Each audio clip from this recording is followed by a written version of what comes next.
Messieurs, dames, bien le bonjour. J'espère que vous allez bien. On est mercredi du 2 novembre 2022. Il fait presque beau partout dans le monde. En tout cas, j'espère que dans vos têtes et dans vos cœurs, il y a autant de soleil que dans le mien. Voilà, je suis Damien Bancal, c'est 19h, 20h, les actualités de Zataz, la cyber-émission. On va relater les actualités des 24, 48, 72 dernières heures qui viennent de passer là, derrière nous. L'intérêt de la cyber-émission est de parler de l'actualité de la cybercriminalité d'un œil différent, en tout cas je l'espère. On regarde au-dessus de l'épaule des pirates avec les actualités de Zataz, mais on regarde aussi les actualités que les autres peuvent diffuser, parce que je vous le rappelle, s'informer c'est se sécuriser, et alerter les autres, eh bien c'est les sauver. J'espère que vous allez bien. Petit disclaimer, comme tous les soirs, je vous rappelle que l'émission c'est du lundi au vendredi, sauf quand je suis pas là, de 19h à 20h. Pour les petits nouveaux, cette émission ne vous apprendra pas à devenir de dangereux pirates informatiques, soyons très clairs, c'est pas ici que vous trouverez ce chemin de traverse. Vous n'apprendrez pas non plus à devenir de dangereux ou de fabuleux et génialissimes hackers, ça n'existe pas. Non, ici on regarde au-dessus de l'épaule des pirates pour mieux s'en protéger, protéger les autres, protéger ses proches, protéger ses amis, protéger ses collègues, bref, se protéger face à ces malveillants qui ont une fâcheuse tendance, je vais être très honnête avec vous, de pousser comme des champignons en automne, et ça tombe bien, nous sommes en automne ici en Europe ou ici au Canada. Il est 19h en France, en Europe, il est 13h à Montréal, Québec, Tabernacle, Cute-Calice, j'espère que vous allez bien, et comme tous les soirs, on va d'abord se faire notre petit coucou habituel. On se dit bonjour, c'est une émission certes numérique, certes c'est sur Twitch, mais on est des humains d'abord. Il y a un écran, un clavier, un micro et ce que vous voulez certes, mais on est avant tout des humains, et donc on se dit bonjour.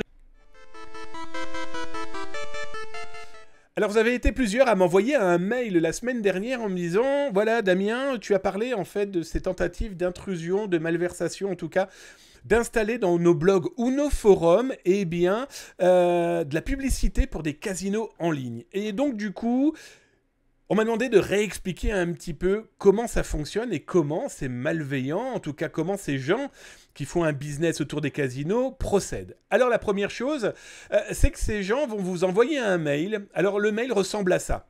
Bonjour, je m'appelle Sophie, ou alors Sophia, ça dépend de la traduction, ça dépend en tout cas de la maîtrise de la langue française par ces internautes qui vous contactent et ils vous disent, ben voilà, je suis responsable, donc là je vous ai cité le site, mais je suis responsable de tel ou tel site internet dédié au casino et je souhaiterais, eh bien, diffuser sur votre blog, quoi donc ?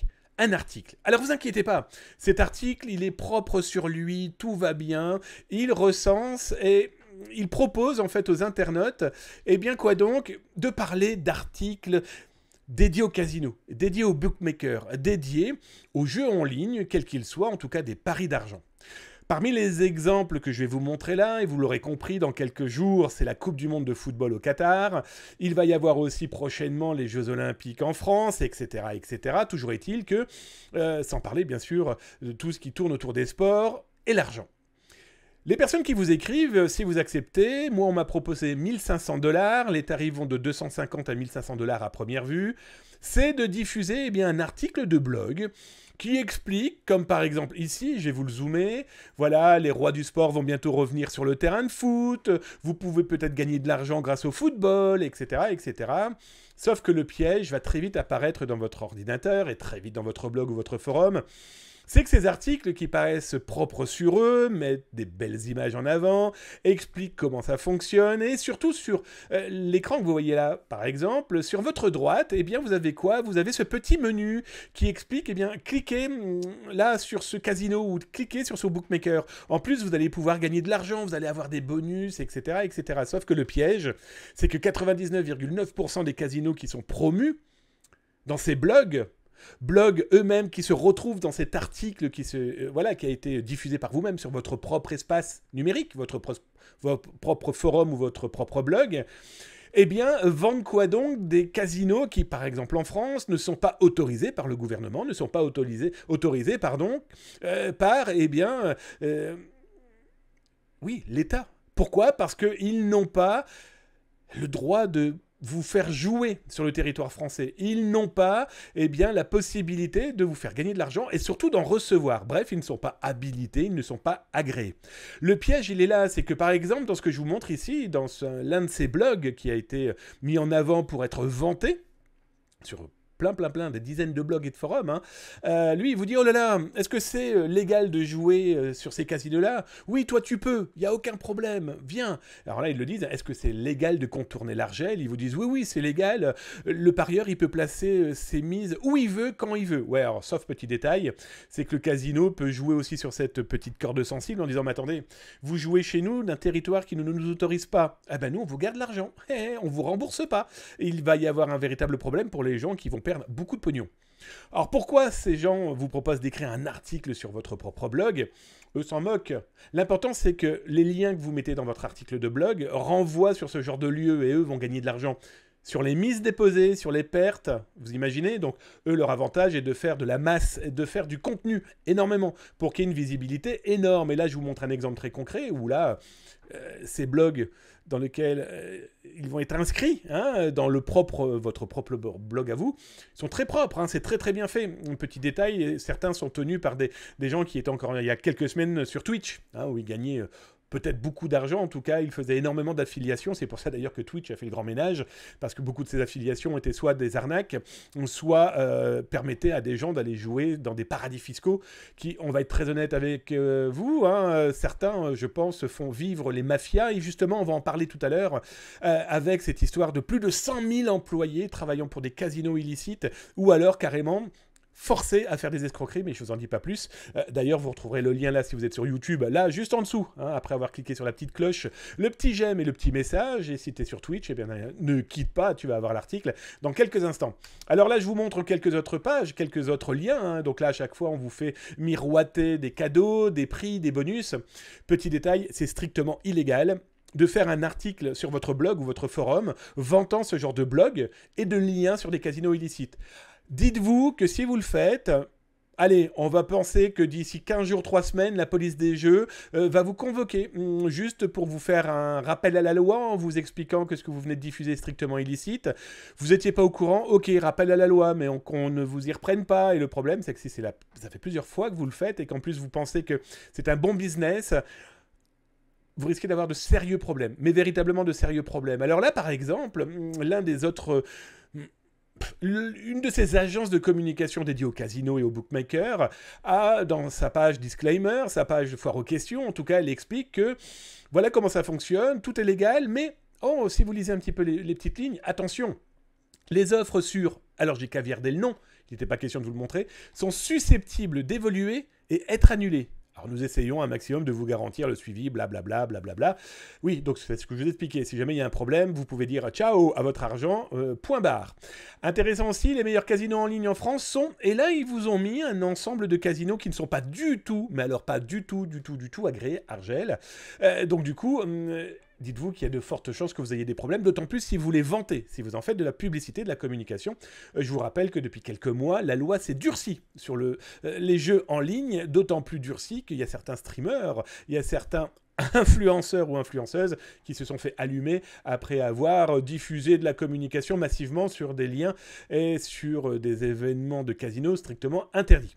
Alors, petit détail, et je finirai sur ça, ce casino-là qui semble, en tout cas ce blog qui vend des casinos, donc qui est clairement partenaire avec plein de casinos en tant qu'affilié, eh bien en fait on pourrait penser qu'il est français. Non, en fait on a retrouvé exactement la même page, mais cette fois-ci le logo a changé, la marque a changé, le contenu a changé, sauf qu'à première vue ce sont des gens qui ont... Allez, ils ont pris leurs valises et ils sont partis du côté du Brésil pour faire leur business. Bon là, vu le changement politique local, je pense que ça pourrait potentiellement aussi changer, quoique ça risque d'être le cadet des soucis, en tout cas pour le gouvernement local maintenant. Toujours est-il que je finirai sur ça. Attention à ce qui vous est proposé par ces casinos. Attention à ce qui vous est proposé quand vous recevez un mail d'une internaute très sympathique, se vantant d'être une agence de communication et vous expliquant que ben voilà, on a un petit peu d'argent, ça vous dit de communiquer sur votre blog et ne faites rien. On vous donne l'argent et on vous donne l'article. Croyez-moi, l'amende risque d'être beaucoup plus salée que l'argent que vous allez toucher et je ne suis pas sûr que ça soit le demandeur de l'article qui vous rembourse. Allez, je regarde dans le chat, hein, je vous rappelle, @zatascom, et je regarde dans le chat si vous avez posé des questions, si vous avez même proposé des tranches de vie, ou simplement dit bonsoir, et je vous réponds. Alors justement, j'ai vu Quattro5953, salut à toi mon ami, installe-toi tranquillement, welcome. Je descends, salut à toutes et à tous, salut Muradou, j'espère que tu vas bien, bonsoir à toi. Carphil, salut mon cher Carphil, j'espère que tu vas bien. Nemzis, salut à toi mon Nemzis. 59, Boulby qui dit bonsoir à tout le monde, tu es un amour. Darkinux, que me demandes-tu? J'ai l'impression qu'on parle souvent des pertes financières qu'ont les entreprises qui se font rançonner, mais pas trop du fait qu'il peut y avoir des pertes humaines. Je pense aux hôpitaux et autres structures type centrale. De mémoire, il me semble que c'est déjà arrivé en Allemagne il y a quelques années, non? Alors, mon cher Darkinux, tu as dû regarder certainement dans mon sommaire. On en parle justement dans quelques instants, là, quand on va faire un petit peu le topo sur les ransomware au mois d'octobre, et surtout ce qui s'est passé ce week-end. Donc justement, l'aspect financier, on en parle énormément parce que les gens n'ont quasiment que ça à la bouche quand ils sont dans le business. Voilà, là on va parler de l'aspect humain. Effectivement, l'aspect humain, on l'oublie fortement et il est particulièrement dégueulasse, pardon du terme, quand les gens se font pirater. Je descends ensuite. C'est marrant parce que le No Limit Secure a fait un podcast sur le report des leaks. Ils ont parlé d'une modification de la loi pour les lanceurs d'alerte pour qu'ils puissent signaler les leaks à l'ANSSI, mais c'est très encadré. Darkinux ou Gwen987, il faut savoir que moi ça fait maintenant 25 ans que j'alerte l'ANSSI. Il n'y a strictement aucune modification de la loi. Je vais être très clair avec toi. La diffusion et l'alerte concernant des leaks à l'ANSSI, j'en parlerai peut-être prochainement. C'est un autre monde, c'est clairement un autre monde, sachant que effectivement c'est très très très encadré et que dans tous les cas, il n'y a pas possibilité de téléchargement. Il n'y a pas possibilité, pour avoir vu des alertes de l'ANSSI envoyées à des entreprises où ils expliquent, voilà, on a vu quelque part qu'il y avait un problème de fuite de données, mais on ne peut pas vous en dire plus. Voilà, ce qui serait bien, c'est que la modification, ou en tout cas la prise en compte des lanceurs d'alerte soit un petit peu plus prise au sérieux. Hein, je vais prendre un exemple très concret, pas plus tard qu'aujourd'hui, j'ai encore eu 5 alertes qui m'ont été envoyées par des gens ayant trouvé soit fuite, soit faille, ou directement une personne, là je l'ai en tête, qui va sur un site automobile, il est en train de faire son achat. Pourquoi son navigateur tombe en panne? C'était sous Firefox, il le relance, il n'a même pas besoin de remettre son identifiant de connexion, qu'un autre compte s'est ouvert avec une autre personne, son autre mail, son autre numéro de téléphone, etc., etc. Mon expérience sur le sujet depuis 25 ans me fait dire que moi, je lui ai conseillé d'alerter l'entreprise, mais faut-il encore que l'entreprise en face soit à l'écoute, qu'elle écoute, qu'elle ne prenne pas ça comme si c'était une malversation, une tentative d'escroquerie, etc., etc. Le gros problème, en fait, dans l'alerte, c'est pas celui aujourd'hui qui alerte, surtout quand il est de bonne foi, c'est celui qui reçoit. Parce que celui qui reçoit sera, dans mon cas, je le vois à 90%, dans un état d'esprit de « je ne vois rien, je n'entends rien et je ne dis rien ». Et si en plus je peux mettre ça sous le tapis, c'est encore meilleur. Donc bref, en tout cas, excellent podcast que tu as cité, mon ami Gwen. Effectivement, donc je descends. Hello Bios, welcome. J'espère que c'est pas spoilé. Bah non, ça fait partie des sujets, donc on va en parler tout à l'heure. Là, dans quelques instants, avec les ransomware. Lien non autorisé Gwen 987. Oui, d'ailleurs, je vous rappelle, d'ailleurs, si vous avez lu les règles, vous le savez, normalement qu'on ne cite pas de marque. Bon, voilà, ça, tu as cité un podcast qui est très bien, donc c'est un petit détail, mais même ça, à la base, on ne le cite pas pour éviter de citer des marques qu'on ne maîtrise pas, qu'on ne contrôle pas, et encore moins les liens.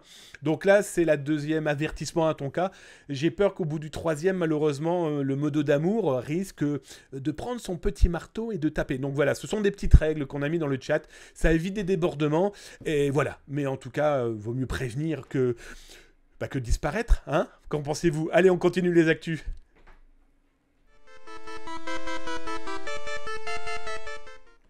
Alors, dans les autres actualités, on va regarder un petit peu ce qui a bien pu se passer dans... Allez, justement, on parlait de l'ANSSI, eh bien on va y venir. Pourquoi? Alors, je vous le rappelle, sur le chat de Twitch, hop, je regarde au-dessus de mon micro parce que je suis petit... Je vous mets les liens des articles dont on traite des sujets là pendant le live. Si tu es sur Google, je te le rappelle, tu trouves ça en bas dans le descriptif, en dessous de la petite cloche, du petit pouce, du petit espace où tu peux laisser un message. Donc ne vous privez pas, ça fait toujours plaisir. Et merci à tous ceux qui se sont abonnés. Vous êtes de plus en plus nombreux, ça fait drôlement plaisir. Je m'en étais jamais intéressé et je vois que vous êtes demandeurs. Et rappelez-vous, il y a entre 2 et 3 vidéos par jour dédiées à la cyber. Donc servez-vous. Alors, cet article, pourquoi? Eh bien, j'ai trouvé ça plutôt drôle. Alors d'abord, ça concerne quoi? On parlait de loi, là justement à l'instant, et l'arrêté du 26 octobre 2022 pour les Français, qui se nomme 1337 CGDSN Annecy, je vais être très honnête avec vous, ça va intéresser strictement personne, en tout cas, du citoyen lambda. Pourtant, il devrait quand même s'intéresser un petit peu à la loi, et n'oubliez pas que nul n'est censé l'ignorer, cette loi. Toujours est-il que cet article revient en fait sur l'organisation de la sécurité numérique du système d'information et de la communication de l'État et de ses établissements publics. Bref, ce sont toutes les règles à mettre en place, à suivre, les préconisations entre autres, eh bien, pour des centres hospitaliers, des ministères, etc., etc. Et là où c'est plutôt rigolo, eh bien, pour ceux qui peut-être l'ont repéré ou qui ont lu l'article, 1337, je ne sais pas si vous venez d'avoir le tilt là à l'instant dans votre tête, mais on est clairement dans du lit speak. Alors, est-ce que ça a été fait exprès? Est-ce que ça n'a pas été fait exprès? Je vais plutôt pencher sur le côté, eh bien, le petit côté élite hacker, le petit message rigolo. Pourquoi? Parce que j'ai cherché le 1335 et le 1338, j'ai pas trouvé. Donc, toujours est-il qu'il y a de fortes chances que l'ANSSI, via ce document, eh bien, a voulu faire un petit clin d'œil de ce fameux lit speak. Plutôt rigolo, alors du coup, je vous en ai retrouvé quelques-uns, juste pour se souvenir à quoi ça correspond. Alors, je vous rappelle, qu'est-ce que le lit speak? Eh bien, c'est au lieu d'écrire hacker ou élite ou lit, bonjour toi, hop, eh bien, c'est transformer les lettres par des signes de ponctuation. En gros, 1337, ça fait lit, ça fait élite en anglais. Light. Là, vous avez eh bien, les retranscriptions que vous pouvez d'ailleurs retrouver sur Wikipédia, d'accord? Et il faut savoir que ce langage est devenu aujourd'hui un langage pour rire, en tout cas un langage qui, dans les années 80, amusait. C'est pas nouveau en plus, cette possibilité de l'utiliser. Et pour ceux qui sont en France, eh bien, il y a une société, sans faire de publicité du tout pour Xavier Niel et sa société, mais toute leur publicité cache en leur sein, eh bien, ce fameux 1337. Vous prenez les publicités de 2010 par exemple, souvenez-vous pour les plus anciens, ou en tout cas ceux qui ont la mémoire publicitaire, un avion est dans le ciel et vous avez 1337 Airlines. Clin d'œil. Publicité pour la Freebox Révolution il y a quelques années. Regardez le réveil, 1337. Regardez les publicités proposées par cette société. Eh bien, vous vous retrouvez avec ce lead speak. Alors, c'est pas nouveau non plus. On a aussi Laurent Garnier, pour ceux qui sont amateurs de musique, qui avait un album qui a été intégralement avec du lit speak. Il n'y a pas eu que lui. Alors, je vais vous retrouver l'article où je vous ai diffusé ça. Hop, je vous l'ai mis ici. Hop, ça, tu dégages. Vous avez Linkin Park, hop là, bonjour le micro, Linkin Park, où l'intégralité de ses titres de son album était en lit speak. Alors, autre actualité ce soir, alors ça c'est plutôt intéressant aussi, pourquoi alors je vais vous le sortir ici, hop. C'est sorti sur Zataz il y a... je crois que c'était hier soir, si je ne me trompe pas. Hop, c'est un article qui correspond à quoi? Et on va aller assez rapidement sur le sujet. Dropbox, qui est quand même une entreprise, une entité loin d'être négligeable, on en est d'accord, eh bien, s'est fait pirater, tout simplement, diront certains. Voilà, alors, le piratage en lui-même n'est pas dramatique, il n'y a pas eu accès au compte client, il n'y a pas eu accès au compte en banque. Non, mais les pirates informatiques ont trouvé une méthode assez simple, eh bien, d'interagir avec les codes sources de l'entreprise. Comment? Eh bien, à partir de GitHub et à partir surtout d'éléments qu'ils ont pu collecter, eh bien, sur des employés de l'entreprise, encore une fois. Et encore une fois, tout simplement par du phishing. Et encore une fois, eh bien, les éléments qui ont été collectés ont permis eh bien, de se connecter à certains espaces bien, de Dropbox. Et Dropbox l'a annoncé. D'ailleurs, vous retrouverez là, en bas dans le chat, je vous ai mis le lien directement sur l'article. Et vous retrouverez, par exemple, toutes les informations correspondant à ce sujet, dont comment Dropbox explique cette infiltration qui est quand même pas de chance, on est d'accord. C'est pas de chance, mais surtout, ça montre qu'on a beau être un géant de l'informatique, on a beau s'y connaître et avoir des gens ultra spécialisés, On n'est jamais à l'abri d'une campagne de phishing ultra ciblée. Et là, elle était ultra ciblée parce que les pirates informatiques ont eu pour mission d'intercepter les accès à certains ingénieurs de Dropbox. Et à partir de là, on rentre dans la machine, on vole des données. Et d'après Dropbox, il y aurait eu 130 copies de répertoire code source de certains éléments de la société, donc qui pourraient être utilisés à trouver des failles, par exemple. Voilà. On n'est jamais à l'abri de rien, c'est pour ça que la prudence, elle n'est pas faite pour les chiens, très clairement.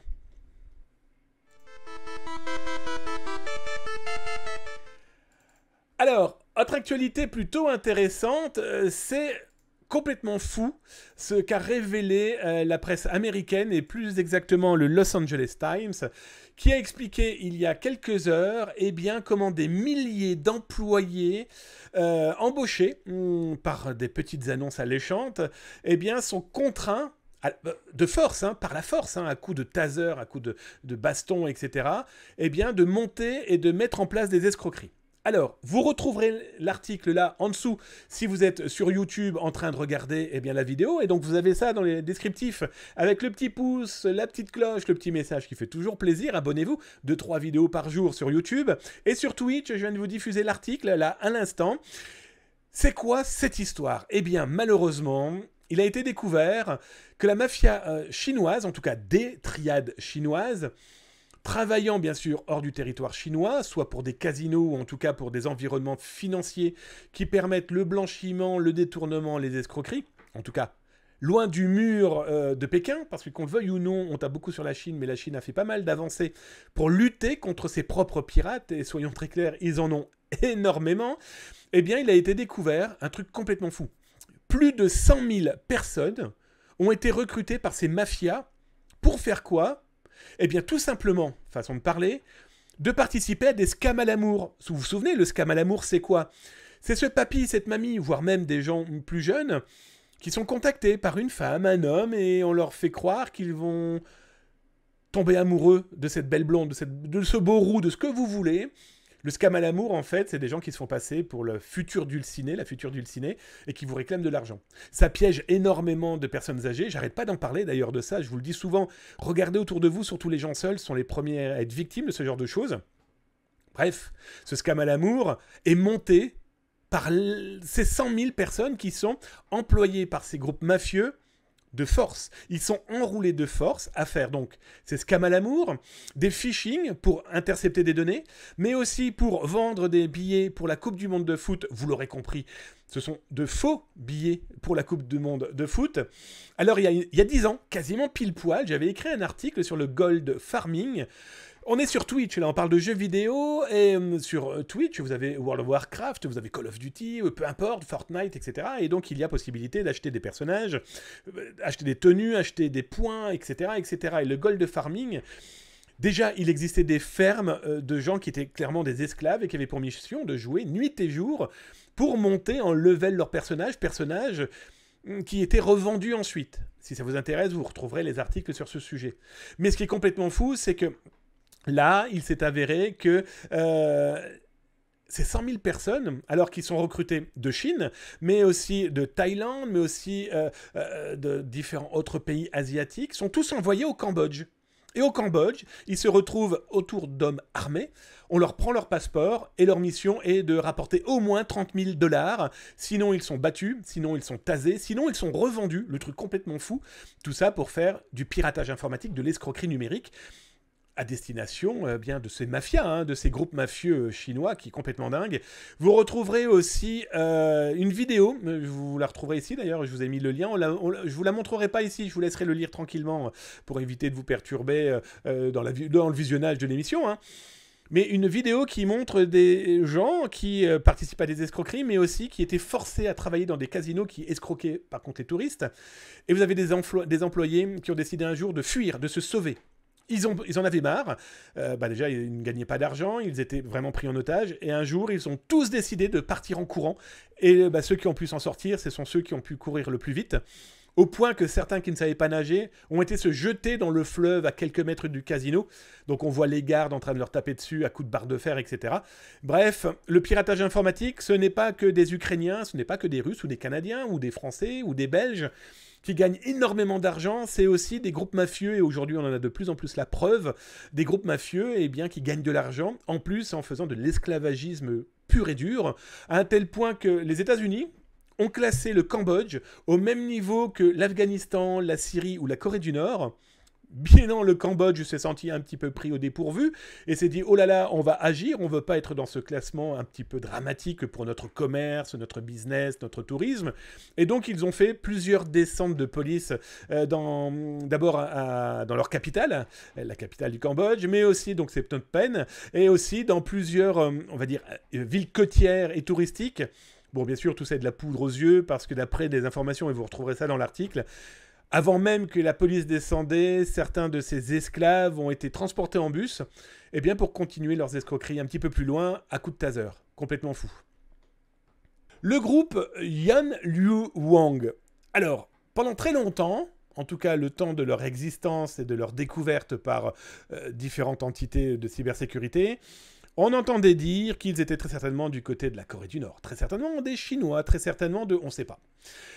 Il s'avère aujourd'hui que tout le monde en est maintenant plus que certain, on est avec des gens des pays de l'Est. Alors quand l'écho a commencé à apparaître, parce que certains de leurs textes montraient en tout cas un vocabulaire ou au moins un alphabet cyrillique, donc beaucoup de gens ont montré du doigt en disant ce sont des Russes. Il s'avère qu'effectivement c'est des Russes, mais c'était surtout des Russes et des Ukrainiens. Alors, je vous mets l'article sur le chat sur Twitch, et si vous souhaitez le lire, sur YouTube, par exemple, vous avez le lien dans le descriptif ici en dessous. Que s'est-il passé ? Yan Luang s'est fait péter son site internet, s'est fait péter ses chats, ce week-end. Que s'est-il passé ? Je vous montrerai les captures un petit peu plus propres tout à l'heure avec des choses que vous n'avez encore jamais vues. Ils ont très certainement un ancien copain, un ancien affilié, un ancien partenaire qui a décidé de se venger et qui a exactement tout diffusé de A à Z sur les pirates informatiques. Alors là, on est arrivé à un niveau complètement fou. Bonjour Alanous2000, welcome mon ami, je ne t'avais pas vu, j'espère que tu es bien chez moi, chez toi. Tu es dans la cybercuisine de Zataz, tous les soirs de 19h à 20h, on parle d'actualité cyber. Cette personne s'est vengée d'une manière que je n'avais encore jamais vue de cette ampleur-là aussi rapidement. D'abord, il a commencé par le blog des pirates en disant « les gars, c'est fini pour vous. Dans quelques instants, je vais vous détruire. » Alors, comment a-t-il fait ? D'abord, sur le blog des pirates, donc là, il a écrit 2-3 petits messages en russe. Ici, il a écrit « Time's up ». Il est l'heure, il est temps pour vous de disparaître. Et là, il explique que Yulang Matrix, le chat sur Matrix, a été piraté. Et donc, le pirate a eu accès à toutes les informations. Mais là où ça commence à devenir intéressant, c'est qu'on avait, sans véritablement de preuves, je vais être très honnête avec vous, on avait des informations qui nous permettaient de dire que derrière ce groupe Yan Luang Wang, on avait un autre groupe qui s'appelait Chao. Le problème, c'est que la fusion des deux était assez compliquée, parce que bien sûr, ils ne s'en vantaient pas, sauf que il s'est avéré que dans les documents qui ont été diffusés, ça a permis de trier. D'abord, retrouver les lieux de discussion, c'est plutôt intéressant quand c'est des pirates, mais surtout retrouver leurs pages planquées dans le dark web. Et donc, du coup, ça a permis de matcher les deux groupes. Et donc, du coup, Chao et Yu Luang Wang, c'est exactement les mêmes mecs. Alors, qui est derrière ? Vous le verrez dans l'article que j'ai diffusé. D'abord, il y a tous les codes sources. Le pirate, c'est pas... Enfin, le corbeau des pirates, l'ancien copain des pirates, diffuser les codes sources de l'outil pour chiffrer et aussi pour le déchiffrage, le déchiffrement. Petite information, Yuan Luang, c'est ceux qui ont tapé par exemple Cisco il y a quelques semaines. Souvenez-vous du piratage de Cisco avec la fuite de données non négligeable pour un grand groupe quand même. Mais là où ça devient véritablement intéressant, donc là vous avez les captures écran des codes sources, là où ça devient véritablement intéressant, c'est que le pirate, il y a été d'une manière un petit peu plus hard. Et je vais vous le montrer. D'abord, qu'est-ce qu'il a fait ? Il s'est dit, tiens, je vais diffuser l'intégralité des informations sur au moins les deux membres de ce groupe. Alors, ce qui est très intéressant, c'est que Yu Luang, il y avait un Russe et un Ukrainien. Les deux poteaux. copains comme cochons. Souvenez-vous quand je vous disais qu'ils travaillaient ensemble avant la guerre, ces pirates ukrainiens et russes, qu'ils continuaient même si certains s'étaient décrochés pour un nationalisme exacerbé pour cette guerre russo-ukrainienne. Et il y en a qui continuent à bosser ensemble. Donc là, ce sont les codes sources. Ça, c'est l'une des victimes de ce groupe, qui était quand même McDonald's. Là, c'est la fameuse page donc, qui a été diffusée. Espirate a diffusé nom, prénom, identité, numéro de passeport des deux pirates, où ils vivent, leur pseudo. C'est là où on découvre en fait que ce groupe qu'on pensait être fort de 5-6 membres tête de pont, d'accord, les codeurs, etc., etc. En fait, ils étaient que 3. Un Stealer, souvenez-vous des Stealers, je vous en ai parlé il n'y a pas plus tard que la semaine dernière. Vous retrouvez ça dans les rediffs, là en dessous. Les Stealers qui permettent d'infiltrer les ordinateurs pour voler les fichiers et revendre les contenus ou les accès. Eh bien, le Félix, c'est son nom d'ailleurs, Félix Stealer, mais aussi donc les 2 autres codeurs, mais aussi chef, en fait, c'était les mêmes personnes. Et donc, c'est plutôt intéressant de voir comment va évoluer cette dénonciation. Pourquoi je vous dis ça? C'est que l'un des chefs de cette bande travaille pour le ministère de la Défense russe. Il est administrateur système pour le mode russe. Alors, soit le gouvernement russe, le FSB, le ministère de la Défense, sont au courant et l'ont laissé faire, soit le mec utilisait l'infrastructure du ministère et de ce qu'il avait la capacité de toucher pour faire ses exactions, ce qui pourrait aussi expliquer que des actions de pirates russes, peut-être orchestrées par le gouvernement, eh bien ne l'étaient pas par le gouvernement. C'était juste l'un des employés. C'est pas le premier, c'est malheureusement pas le dernier, mais en tout cas, ce doxing par ce corbeau est assez fou parce que là, c'est clairement étalé sur la place publique, une action d'un petit groupe, parce que qu'on le veuille ou non, c'était un petit groupe, même s'ils ont eu des actions retentissantes comme McDo ou alors Cisco, plus plusieurs dizaines d'autres sociétés piratées. Mais voilà, la guerre est aussi entre pirates. Et là, je vais être très honnête avec vous, là, on va pas s'en plaindre. Allez, je regarde dans le chat si vous avez tapé @zatascom et je vous réponds si vous avez des questions. Et si vous n'avez pas de questions mais des tranches de vie, eh bien je les lis tranquillou parce que ça fait bien de partager vos informations et de les lire. Pour ceux qui sont sur YouTube et qui n'ont pas la possibilité de voir le chat, le chat sur le chat, venez de 19h à 20h dans l'émission de Zataz. Voilà, vous pouvez participer aussi aux discussions entre modérateurs, entre participants, entre VIP, entre moi et vous. Bref, venez dans la cybercuisine. On est là, on est à la bonne franquette. Alors, mon Samar75, que tu me disais, mon bon ami, des directeurs de prison en Chine avaient obligé des prisonniers à jouer à WoW 12 heures jour minimum pour farmer des pièces d'or et des ventes contre de l'argent réel. Oui, tout à fait, Samar. C'est l'un des articles que tu retrouveras dans ceux que j'ai diffusés là tout à l'heure. Complètement. Je regarde. 59 Boulby qui a retiré son chapeau. Eh bien, alors vous savez quoi? Je crois qu'on l'a déjà mis celle-ci, mais c'est pas grave. Hop, on dit au revoir donc aux champions NHL. Pour ceux qui ne savent pas ce que c'est, je vous laisse rechercher ce qu'est la NHL. C'était les finalistes de 2019. Et on met un jeu vidéo de mes amis de chez Ubisoft qui sortent de grosses choses là incessamment sous peu. Bref. On va finir par 2 petites actualités ce soir. D'abord, les ransomware. Vous le savez, chaque mois, on termine par les chiffres du mois, dédiés malheureusement à cette cyberattaque qui ont une fâcheuse tendance à ne pas s'arrêter, à ne pas freiner. Et donc, du coup, je vais vous sortir les chiffres de Zataz. Alors, je vous le rappelle, mes chiffres sont faux, naturellement faux, comme tous les autres chiffres qui peuvent sortir sur la cybercriminalité, sur les pirates. Pourquoi ?